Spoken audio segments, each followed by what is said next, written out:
Alright, so in this video, what I want to show you here is how to kind of start from scratch um, using Spark. So what I'm doing here, just going through the layouts, you can scroll down, see what you like. I'm going to pick this one with the square in the middle.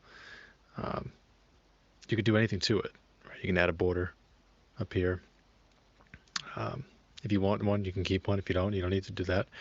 Uh, take that thing in the middle, the square, you can move it wherever you want on the screen. You can resize it. So I'm going to resize it. Just you know, note what's happening on the screen. So like when you see those pink lines that will pop up, that's telling you it's either centered vertically or horizontally.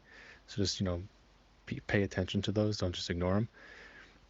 If you want to change the color, just click on it. The box will come up on the right hand side. You can pick whatever color you want. You can take the suggested ones. You could pick your own. Where's this custom color? Whatever you'd like. I'm just going to pick this orange color eventually. Just wanted to show you what it looks like when I click around. So anytime you want to click the white area in the background, change that. You can change any portion of the file you want. So if you want to add a picture in, we want to add our background. So I'm going to go into add photo and just search the free photos. I'm going to type in morning because I have an idea for my quote. When you search for something, don't just pick the first, second, third thing you see. Just scroll down. You might find a lot of better ones as you scroll. When this comes up, I'm going to click on fix, like fixed in background. It just makes it a lot easier to navigate. When you see the picture like this, I don't really like this orange square. I don't think it's really needed for the background that I picked. So I'm going to delete that. I just click on it, hit backspace on the keyboard. And then I want to add the quote. So I hit the plus sign, go to text. When you see this, you start to scroll down and just kind of look around to see what kind of template you want to start with. So again, you probably have an idea in mind of what your quote wants to look like. And so do I. So I'm going to go through and see if I go on this one here. I like the bold look of it. You can't really read it too well, so we need to change some things up. You can center it, center the text. You can change the line spacing. You can always change this stuff back later too. The effect, I'm going to add an effect to this because you really can't see it with my background. So when I click on effect, I'm going to go to outline. Underneath it, you can always change the thickness of the outline later. Change the color. There's a lot of suggested colors. Some of them look good. Some of them look awful. I just like to click on one of them, hit that little shuffle button, try it out. You never know. They might look bad when you see the little thumbnails like that, but then you click it and you decide that's not that bad. Again, you can always come back and change it later if you decide to. So to change the text here, what I did, I double clicked on the text, what it said. So I'm going to change it to have a great morning. But I really hate what's going on here with the layout.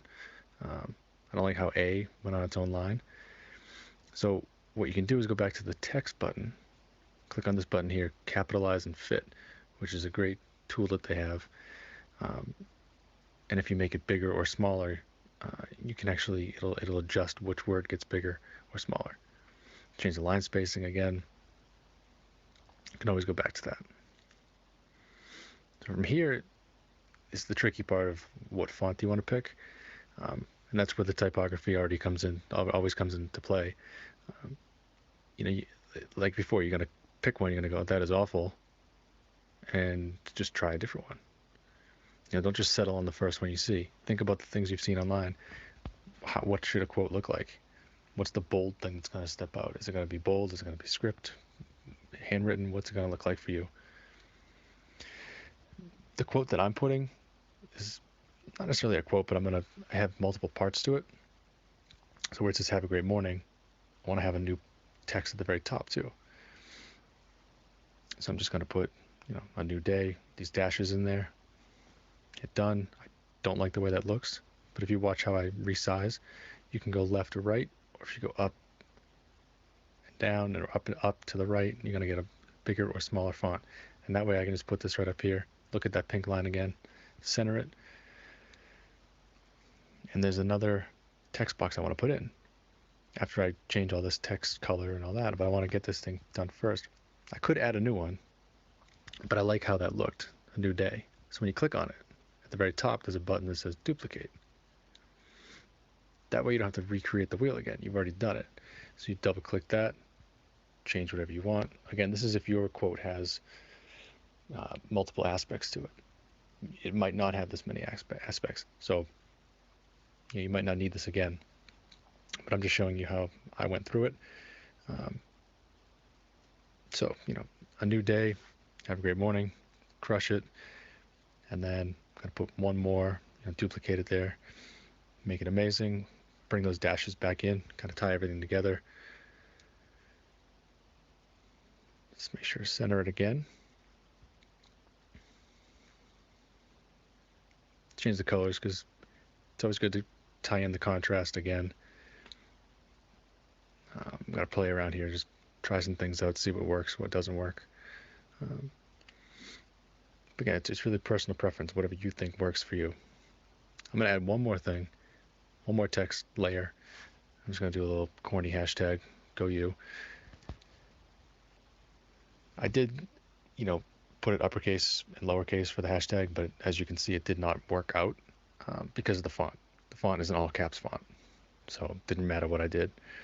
I'm going to tuck that in the corner.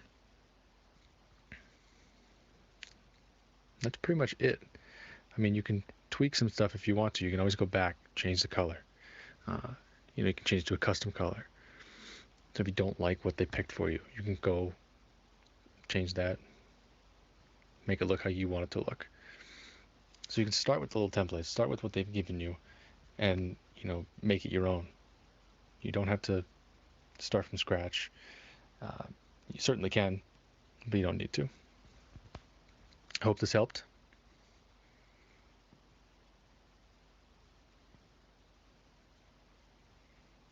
So what you're going to do here, you're going to download the file, right? You're going to download it. We're going to make it a JPEG. You click on that download button, choose JPEG, hit download.